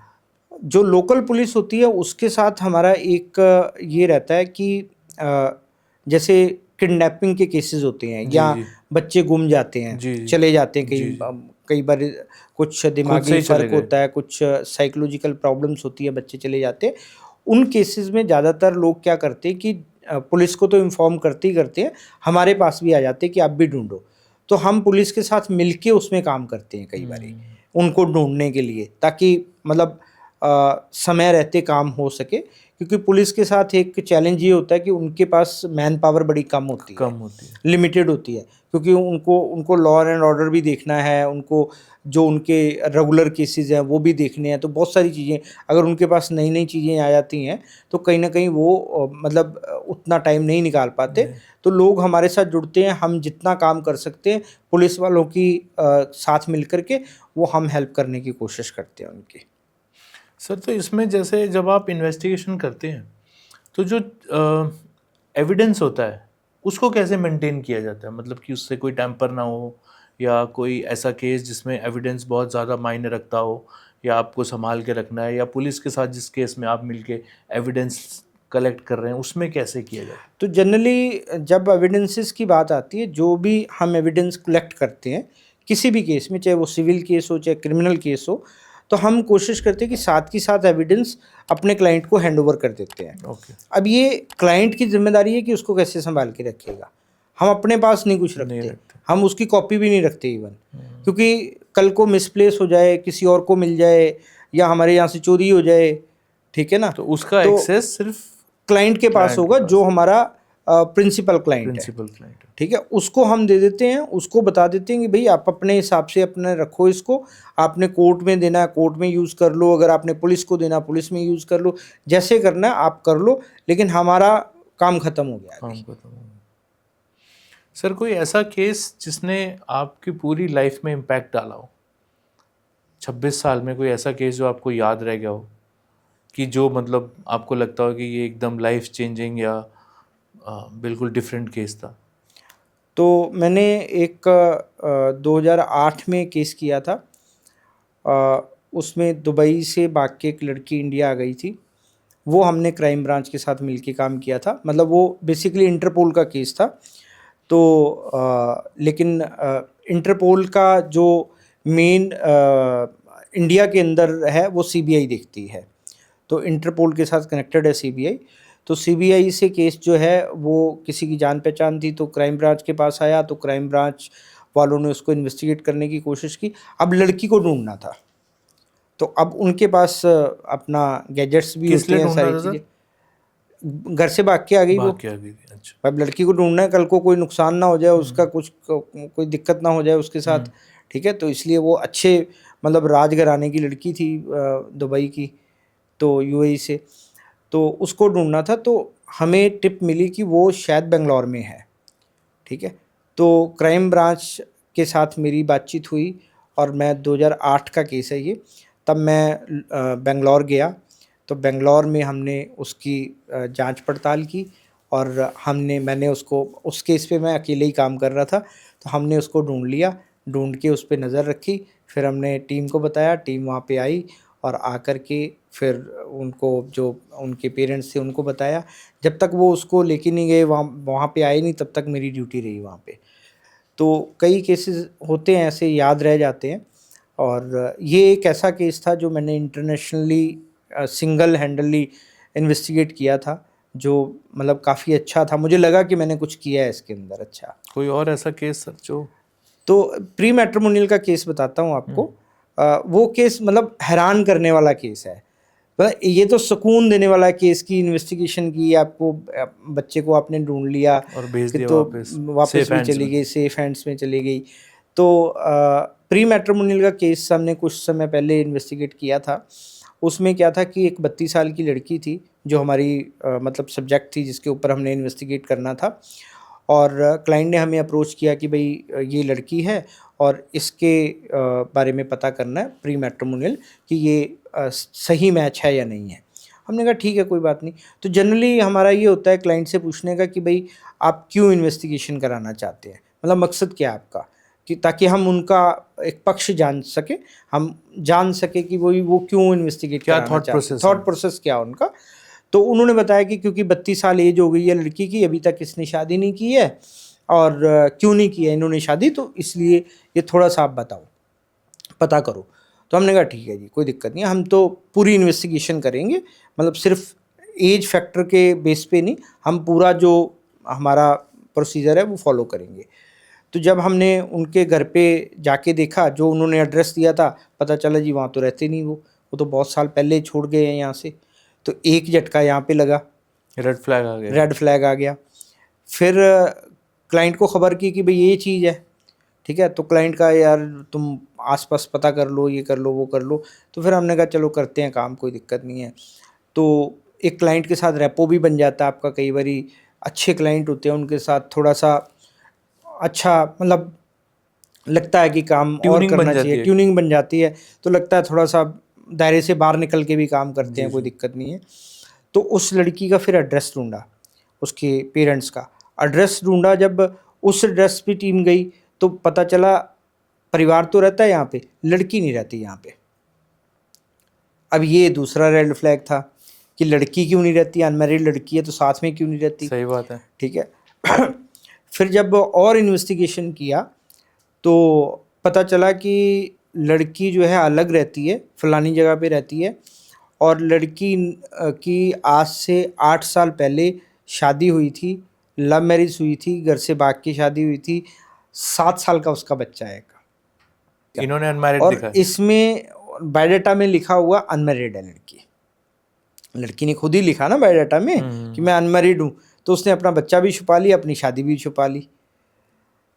तो अब क्लाइंट क्या होता है, कई बारी बातचीत करते हैं ना, प्यार में आ जाते हैं कि ठीक है यार। अब लड़का जो था वो कहता है जी क्या फ़र्क पड़ता है, बच्चा है तो क्या हुआ, ठीक है, कॉन्सिक्वेंसेस नहीं सोचते ना। हाँ, वो उस समय ये होता है कि नहीं बातचीत अच्छी चल रही है, ठीक है ना। और जो इस तरीके की लड़कियां होती हैं, इस तरीके से झूठ बोलने वाली, कौन करने वाली, वो बातें बहुत अच्छी करती हैं, ठीक है ना। तो जब बातें, क्योंकि जेन्युइन तो होंगी नहीं बातें, हमारे जो व्यूअर्स है वो सुन रहे हैं बात। हाँ नहीं ठीक है, मैं सभी लड़कियों को नहीं कह रहा ना, मैं उन लड़कियों को कह रहा हूँ जो कौन करती हैं, जो लोगों को बेवकूफ़ बनाती हैं, ठीक है ना। पीछे मैंने एक पॉडकास्ट किया था, उन्होंने मेरे से पूछा, रियल हिट वालों के साथ किया था, तो उन्होंने पूछा कि लड़कियां ज़्यादा मतलब बेवफा होती हैं या लड़के। तो मेरे पास जो लड़के आते हैं ज़्यादातर, तो इसके हिसाब से लड़कियां ज़्यादा बेवफा होती है, तो मैंने ऐसे बोल दिया। अब उन लड़कियों ने मेरी वाट लगा दी वहाँ पे, ठीक है। उन्होंने मतलब बार बार के कमेंट किए कि आप लड़कियों के बारे में ऐसे कैसे बोल सकते हो। मेरे पास तो केस आते हैं, ठीक है ना। आजकल लड़का एक देखो, अभी दोगलापन क्या होता है कई बारी कि मैं फेमिनिस्ट हूँ, मैं लड़कियों का साथ देता हूँ, बट मैं उन लड़कियों का साथ देना पसंद करूँगा जो अच्छी लड़कियाँ हैं, जेन्युइन है, जो फ्रॉड लड़कियों का साथ क्यों दूंगा मैं। सही बात, ठीक है ना, मेरे को पता है ये सामने वाली लड़की फ्रॉड है, अब ये मैंने आपको बताया ये फ्रॉड लड़की है, मैं इसका साथ क्यों दूंगा? मैं नहीं दूंगा साथ। वैसे मैं लड़कियों के साथ खड़ा हूँ, क्योंकि मुझे ऐसा लगता है कि लड़कियां बहुत सताई गई हैं, ठीक है ना, लड़कियों के साथ बहुत नाइंसाफ़ी हुई है, लेकिन अब काल चक्कर है, घूम रहा है वो, ठीक है ना, अब लड़के सताए जा रहे हैं। लेकिन एक टाइम फिर आएगा आज से 20-25 साल बाद कि लड़कियां फिर उसमें आएंगी। तो इसलिए लड़कियों को ये समझना चाहिए कि भाई इस काल चक्कर को हमने रिवर्स नहीं आने देना, तो हमें वो काम करने हैं ताकि कल को लड़के हमारे ऊपर हावी ना हो। लॉ ऐसा ना बन जाए कि भाई आप केस करने गए, पता चले आपके ऊपर ही केस हो गया। भाई कल को कौन जानता है कि लॉ में रिफॉर्म आए और एक लड़की थाने में जाए, वो कहे जी इस फलां बंदे ने मेरे साथ छेड़छाड़ की है या मेरे साथ रेप किया है, तो पुलिस वाला कहे ठीक है मैडम कोई बात नहीं, केस दर्ज कर लेते हैं, पहले आपको ना एक वो लाई डिटेक्टर टेस्ट करना पड़ेगा। क्या पता होता। अब आप थाने में खड़े हो, आप ऐसा नहीं कह सकते कि नहीं फिर मैं सोच के बताती हूँ। अब आपको लाई डिटेक्टर टेस्ट करना पड़ेगा, और लाई डिटेक्टर टेस्ट कर लिया तो 95, अभी कैमरे के सामने कह रहा हूँ, 95 लड़कियां झूठी मिलेंगी आपको, जो पतियों पे दहेज का केस लगाती हैं, जो डोमेस्टिक वायलेंस का केस लगाती है अपनी सास के ऊपर, देवर के ऊपर, जेठ के ऊपर, ससुर के ऊपर, पति के ऊपर, और जो रेप का केस लगाती हैं। रिलेशनशिप में होती हैं, सब कुछ अपनी मर्जी से करती हैं, लेकिन जब लड़का शादी करने के लिए मना कर देता तो कहती जी रेप कर दिया हमारे साथ। अब शादी से पहले आप कर ही क्यों रहे हो कुछ उनके साथ? सही है। आप अपने आप को सेव करके रखो, आप कहो भैया शादी कर ले पहले, उसके बाद तो कोई दिक्कत नहीं है, तो आप अपने आप को मिसयूज क्यों करने दे रहे हो? ठीक है ना। तो इस तरीके से ये केस इस तरीके से होते हैं जनरली। तो ये केस ऐसा था कि जो मतलब मेरे को बड़ा तंग करता है, कई बारी परेशान करता है कि भाई लोग ऐसा क्यों करते हैं। सर मैं आपसे जानना चाहूँगा, क्या इमिग्रेशन के भी केसेस आपके पास आते हैं कि इमिग्रेशन फ्रॉड हुआ? क्योंकि मुझे जहाँ तक मेरा मतलब रिसर्च है या मैंने देखा है, इमिग्रेशन में आजकल बहुत फ्रॉड हो रहा है। तो अभी हमारा एक गृह शोभा मैगजीन है, उसके ऊपर एक आर्टिकल भी हमारा आया है इसके ऊपर, अभी मेरे पास आई नहीं है कॉपी उसकी। तो उस पे एक इंटरव्यू था हमारा, उसमें जो लोग विदेश जाना चाहते हैं जी उनके साथ क्या क्या फ्रॉड होते हैं, बहुत फ्रॉड वही पूछ रहे हैं आप, है ना। तो जनरली लोग फंसते हैं उनके साथ जाके। तो मतलब बहुत कम कंसल्टेंट होते हैं जो जेन्युइन है, ज़्यादातर कंसल्टेंट झूठे ही होते हैं। उनको इमिग्रेशन की स्पेलिंग भी नहीं पता होगी, वो भी हाँ आई भी नहीं पता उसकी, और वो भी इमिग्रेशन एजेंट बन के, इमिग्रेशन कंसल्टेंट बन के बैठे हुए। फ्लैशी ऑफिस, हाँ फ्लैशी जगह, फ्लैशी वेबसाइट, बट अंदर से खोखला है। अब ये आम आदमी को पता नहीं पता। आम आदमी के पास पैसा है, वो कहता है जी बाहर जाना है, वो दिखावे पे तो जाता है। हाँ, लेकिन मुझे ये समझ नहीं आता कि लोग बाहर जाते क्यों हैं। मतलब इंडिया में किस चीज़ की कमी है? कमी तो किसी चीज़, पढ़ाई करने के लिए जाओ तो समझ में आता है कि आप स्टडी करने जा रहे हो, आपको भाई ये है कि आपको हायर स्टडी करनी है। फितूर। हाँ, तो मैं इतने कंट्रीज़ में घूमा हूँ, तो इंडिया सबसे खूबसूरत कंट्री लगता है मुझे। बिल्कुल सही कह रहे हैं। मैं अभी 10 दिन के लिए अमेरिका गया, मेरा 3 दिन का काम था वहाँ पे, 3 दिन काम ख़त्म किया, और 3 दिन में मैं 2-2 घंटे सोया हूँगा, तो मैंने मैक्सिमम काम जो है 3 दिन में ख़त्म कर लिया। अब 7-6 दिन थे मेरे पास घूमने के लिए। मैं पहले न्यूयॉर्सी में था, फिर मैं न्यूयॉर्क आया। न्यूयॉर्क में मेरे को मन ही नहीं लगा, 1-2 दिन मैंने घूम लिया सारा न्यूयॉर्क, गली गली देख ली वहाँ की, मेरा मन ही नहीं लगा। 5 दिन मैं बिल्कुल बोर हुआ हूँ वहाँ पे, मेरा मन नहीं लगा बिल्कुल भी। लेकिन लोगों को तो बाहर ही जाना आज भी। आप देखिए धड़ल्ले से कंसल्टेंट खुल रहे हैं और फ्रॉड के चक्कर में बंद हो रहे हैं, और लोगों के पैसे फंस रहे हैं, फिर लोग रो रहे हैं। तो कोई ऐसा केस जो आपके पास आया हो?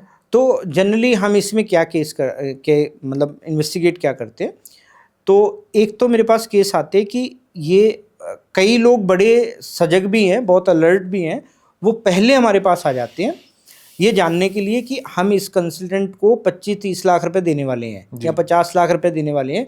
ये कहता है कि हम आपको वीज़ा लगवा देंगे, आपको वर्क परमिट दिला देंगे, ये कर देंगे, वो कर देंगे, तो ये जेन्युइन है या नहीं है। तो हम उनकी जेन्युइनिटी चेक करते हैं कि ये जेन्युइन है या नहीं है। कुछ लोग धोखा खाने के बाद आते हैं, पैसा दे देते हैं, उसके बाद उसको ढूंढने के लिए आते हैं कि भाई ये अब कहाँ गया है। तो दोनों केसेस में हम मदद करते हैं उनकी।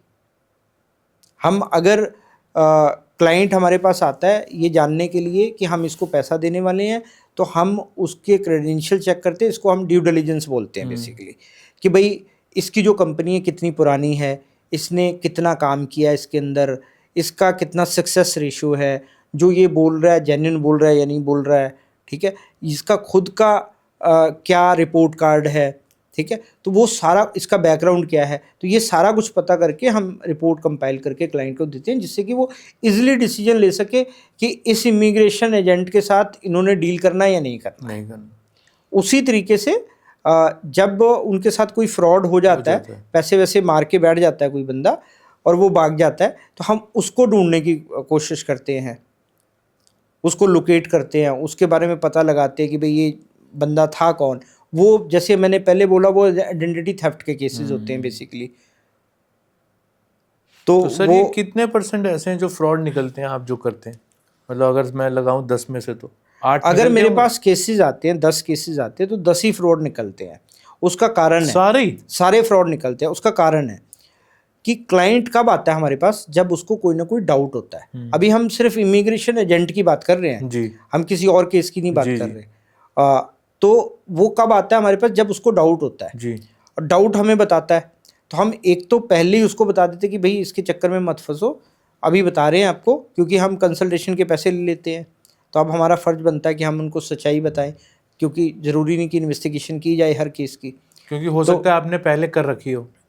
नहीं, पहले तो नहीं, ऐसे तो नहीं होगा कि नहीं पहले होगा। वो हम रेफ़र भी नहीं करेंगे केस। अगर हमने पहले कर रखी होगी तो वो केस हम रेफ़र भी नहीं करेंगे कि भाई चलो कर रखी है तो इसको वही रिपोर्ट चिपका दो, ऐसे नहीं होगा। वो फ्रेश तरीके से ही होगी। हो सकता उसके ऊपर, अब लेट्स सपोज हमने साल पहले की हो किसी के ऊपर, अब साल में तो हो सकता है उसने चेंज कर लिया हो, जेन्युइन हो गया वो बंदा, हो सकता है पहले फ्रॉड किए हो लेकिन अब जेन्युइन बन गया हो वो। तो वो मतलब करंट की सिनेरियो क्या है वो तो इन्वेस्टिगेशन करके ही पता चलेगा। लेकिन हम कंसल्टेशन में ये बता देते हैं कि भाई ये किस तरीके का बंदा होगा, जो आप मतलब क्ल्यू दिया है कि भाई ऐसा ऑफिस है, ये चीज़ है, वो चीज़ है। कई बार वो हमें कोई वो बातें बताते हैं कि वो ऐसा ऐसा बोल रहा है, उनकी बातों से हम उनकी बातों में पकड़ लेते हैं कि भैया ये ऐसा नहीं है। जैसे आपने देखा होगा कि बहुत कंट्री में जो है एम्बेसीज होती हैं, ठीक है, कई जगह हाई कमीशन होते हैं जी, ठीक है। अब अगर सामने वाला कहे कि फलानी जगह का एम्बेसडर है या हाई कमिश्नर है, तो दोनों में फ़र्क हो गया। कहीं पे हाई कमिश्नर है और वो एम्बेसडर बोले उसको, तो इसका मतलब कहीं ना कहीं लुच्चा है, उसको पता नहीं है उसके बारे में, ठीक है ना। तो आपको आपकी नॉलेज जो है वो अप टू डेट होनी चाहिए कि सामने वाला आपको क्या बोल रहा है, उससे आप क्या उसको जवाब देने वाले हो, क्या उसमें आपको मतलब उसकी बू आ रही है कि भाई ये गलत हो सकता है। तो ये थोड़ा सा आपको सजग होना पड़ेगा as a investigator, as a जासूस।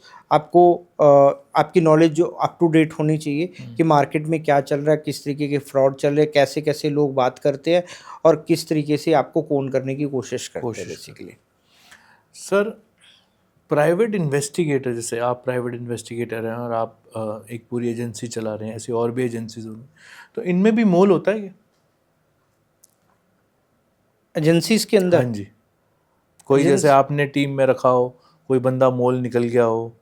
नहीं, जनरली नहीं। जनरली ऐसे कोई कौन हमारे खिलाफ कौन इंक्वायरी करेगा? वो ऐसा हुआ है कभी? नहीं, जनरली ऐसा नहीं। अगर आप पूरी कम्युनिटी की बात करें, डिटेक्टिव कम्युनिटी की जी, तो हमारी एसोसिएशन है यहाँ पे इंडिया में, APDI, association of professional detectives and investigators of India जी, ठीक है। तो मैं नेशनल सेक्रेटरी भी हूँ एसोसिएशन का। तो हम सभी एक दूसरे को जानते हैं, ठीक है। नहीं, मैं किसी पर्टिकुलर टीम मेंबर की बात कर रहा हूँ। हाँ, नहीं, मोल जो आपने वर्ड इस्तेमाल किया ना, मोल का मतलब है कि हमारी टीम के अंदर किसी और डिटेक्टिव एजेंसी का बंदा होगा जी, दैट्स कॉल्ड मोल जी। ठीक है ना। ऐसा होता है? नहीं होता, हाँ नहीं होगा उसका। वही बता रहा था मैं आपको कि हमारी एसोसिएशन है, हमारी 3 एसोसिएशन है।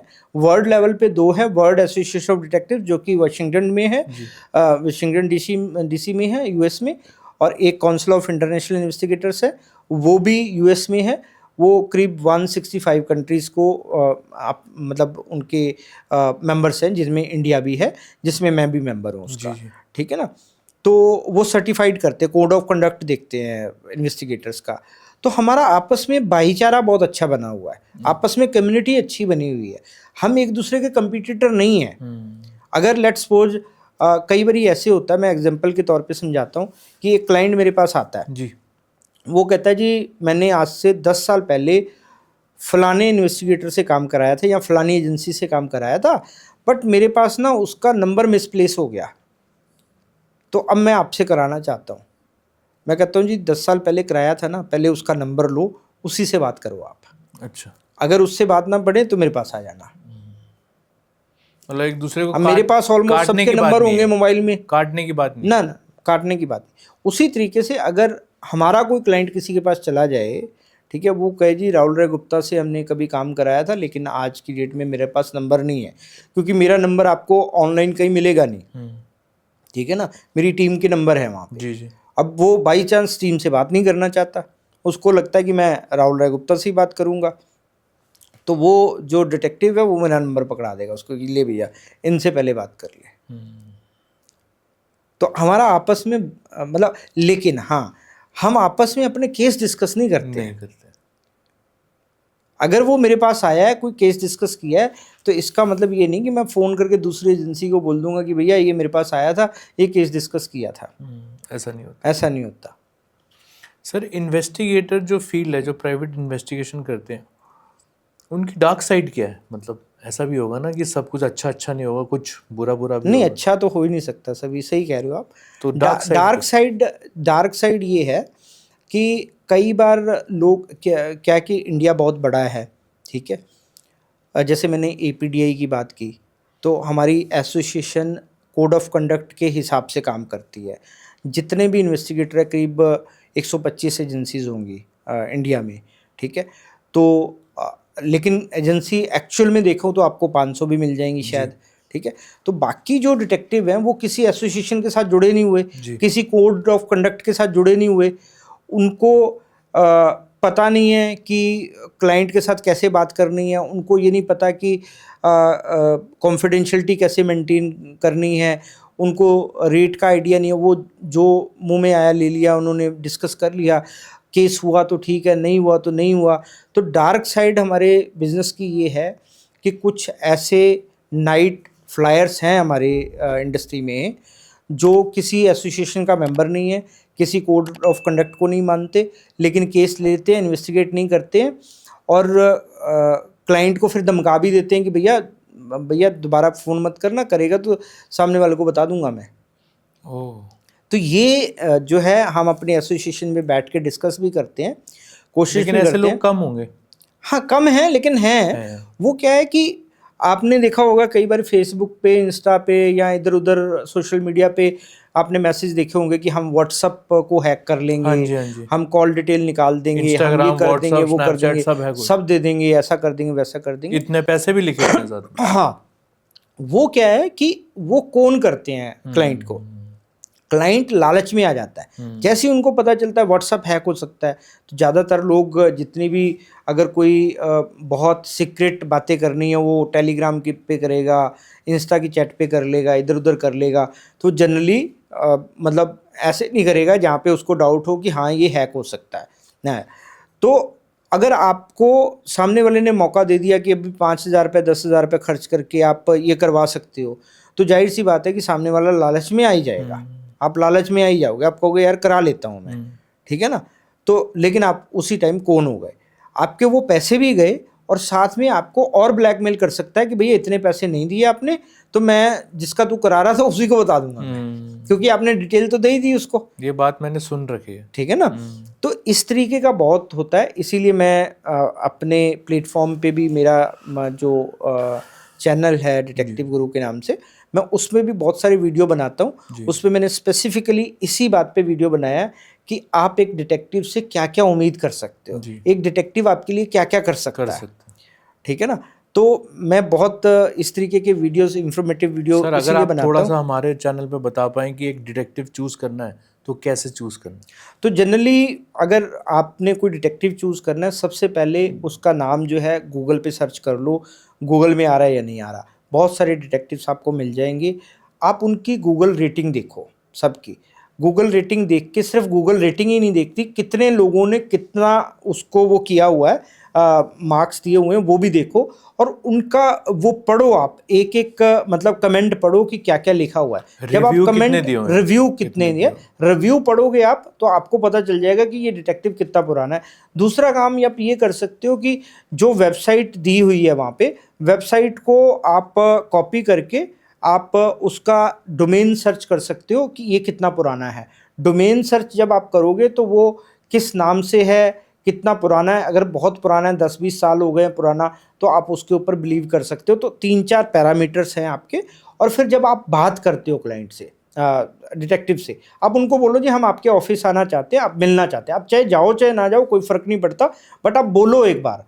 जो जेन्युइन डिटेक्टिव होगा वो वेलकम करेगा आपका, वो कहेगा हाँ जी आओ, कोई दिक्कत वाली बात नहीं है। जो फ्रॉड डिटेक्टिव होगा वो आपको ना तो अपना एड्रेस देगा, ना अपना सही नाम बताएगा, और ना आपको वेलकम करेगा कि ऑफिस आ सकते हो। वो कहेगा नहीं जी हम तो फ़ोन पे डिस्कस करते हैं, आप फ़ोन पे हमें पैसा भेज सकते हो, हम आपका काम करके आपको रिपोर्ट भी व्हाट्सएप पे कर सकते हैं। तो समझ लो कि आप किसी फ्रॉड के चक्कर में फंसने वाले हो। तो ये 3 चीज़ें भी आप ध्यान में रखोगे तो आप कभी फ्रॉड का शिकार नहीं होगे। और चौथा और लास्ट पॉइंट ये है कि सस्ते के चक्कर में मत पड़ो। आपने स्लोगन सुना होगा, cheap and best. Cheap and best कुछ नहीं होता। अगर बेस्ट है तो उसके अच्छे खासे पैसे लगेंगे, और जो चीप होगा वो सस्ता तो मिलेगा आपको, लेकिन क्वालिटी नहीं मिलेगी उसकी। सर वो कहावत है ना, सस्ता रोए बार बार, महंगा रोए एक बार। हाँ बिल्कुल बिल्कुल बिल्कुल बिल्कुल। तो ये 3-4 पॉइंट हैं। अगर किसी को डिटेक्टिव हायर करना है, इंडिया में बहुत अच्छी अच्छी एजेंसीज़ हैं, बहुत अच्छा काम कर रही हैं, लोगों को सर्व कर रही हैं। तो आप कहीं किसी को भी आप हायर करो, लेकिन मतलब मेरी इच्छा रहती है पर्सनली कि आप कौन ना हो, क्योंकि हमारी डिटेक्टिव इंडस्ट्री बहुत छोटी है। तो मैं चाहता नहीं कि मेरी डिटेक्टिव इंडस्ट्री के बारे में लोग जो है वो गलत धारणा बना के बैठेंगे, भाई डिटेक्टिव तो चोर ही होते हैं। जैसे जनरली फिल्मों में हमें दिखाया जाता है कि हम ब्लैकमेलिंग करते हैं, ये करते हैं, वो करते हैं। तो बट ऐसा कुछ नहीं होता। हम एथिकली काम करते हैं और सही अच्छे तरीके से काम करने की कोशिश करते हैं। सर जो फिल्मों में दिखाया जाता है और उससे आपका जो एक्चुअल प्राइवेट इन्वेस्टिगेशन है वो कैसे डिफरेंट है? फिल्मों में, सीरियल्स में, नॉवेल्स में जनरली ये दिखाया जाता है कि एक सिंगल हैंडली बंदा काम कर रहा होता है सारे केस पे। वो कहीं भी घुस जाता है, वो एक मास्टर की होती है, वो किसी का भी ताला तोड़ लेता है, किसी का भी ताला खोल लेता है, कुछ भी रिकॉर्ड कर लेता है, कॉल डिटेल निकाल लेता है, किसी की भी व्हाट्सअप हैक कर लेता है उसका। वन मैन ठीक है ना, आर्मी होती है। वन मैन आर्मी होता है। जैसे आपने जेम्स बॉन्ड में को देखा फिल्मों में, तो मैं बड़ी फिल्में देखता हूँ इस तरीके की, हंसी भी आती है उस समय कि भाई ये क्या कर रहे हो तुम यार, बेवकूफ़ बना रहे लोगों को। ठीक है, वो एंटरटेनमेंट के लिए तो सही लगता है, बट एक्चुअल में जब लोग आके हमसे बोलते हैं ना कि फिल्म में तो ऐसे किया था उसने, फिल्म में तो ऐसे किया, आप कर लो, तो वो फिल्मी बातें जब करते हैं ना तो बड़ी हंसी आती है हमें कि भाई फिल्मी बातें मत करो। वो फिल्म थी, वो एंटरटेनमेंट के लिए थी। वो जो डायरेक्टर ने बोला वो काम किया। यहाँ पे डायरेक्टर नहीं है कोई, यहाँ पे रियल लाइफ है, यहाँ पे कुछ भी हो सकता है। तो लाइक दैट, तो बहुत डिफरेंस है उसका, फिल्म एक रियल लाइफ का और रियल लाइफ का। बस सर हमारे पास समय नहीं है, बस एक लास्ट आपसे छोटा सा सवाल पूछूंगा। अगर किसी को सर जासूस बनना है तो उसको क्या करना चाहिए? सबसे पहले आपको अगर जासूस बनना है, अपने आप से 3 क्वेश्चन करने हैं कि क्या आप वाकई में ईमानदार हो, क्या आपके अंदर बेईमानी का कोई ऐसा अंश तो नहीं है जिससे कि कल को प्रॉब्लम होगी। क्योंकि अगर आप ज़रा सा भी बेईमानी करते हो या ईमानदार नहीं हो तो ये फील्ड आपके लिए कतई नहीं है, क्योंकि आप बहुत जल्दी पकड़े जाओगे और फिर आप वो बैड डिटेक्टिव्स की श्रेणी में आ जाओगे जो अभी हमने डिस्कस की है। ठीक है। दूसरा, आप हार्ड वर्कर हो या नहीं, क्या आप 24 घंटे 48 घंटे बिना रुके, बिना खाए पिए, बिना आराम किए काम कर सकते हो कि नहीं कर सकते? अगर कर सकते हो तो मोस्ट वेलकम है। और तीसरा, आपके अंदर पैशन है या नहीं है। क्या आप ये फील्ड सिर्फ पैसों के लिए चुनते हो या ये सिर्फ फिल्में देख के शाहरुख खान बनना चाहते हो उसके लिए चुनते हो। सही तो बात। अगर ये दोनों आपके मन में है कि आपने पैसे के लिए चुनाव करना तो भी ठीक नहीं है, अगर आप सिर्फ शाहरुख खान को देख करके या जेम्स बॉन्ड को देख के आना चाहते हो तो भी ठीक नहीं है। रियलिटी ये है कि आपको बहुत मेहनत करनी पड़ेगी, आपको एक एक स्टेप आगे बढ़ना पड़ेगा, तभी आपको कामयाबी मिलेगी। पैसा है इस फील्ड में, आप कमा सकते हो, अच्छा फ्यूचर बना सकते हो, बट ईमानदार रहना पड़ेगा आपको। राइट सर, बहुत अच्छा संदेश दिया। राहुल सर, मैं थैंक यू कहना चाहूँगा आपका।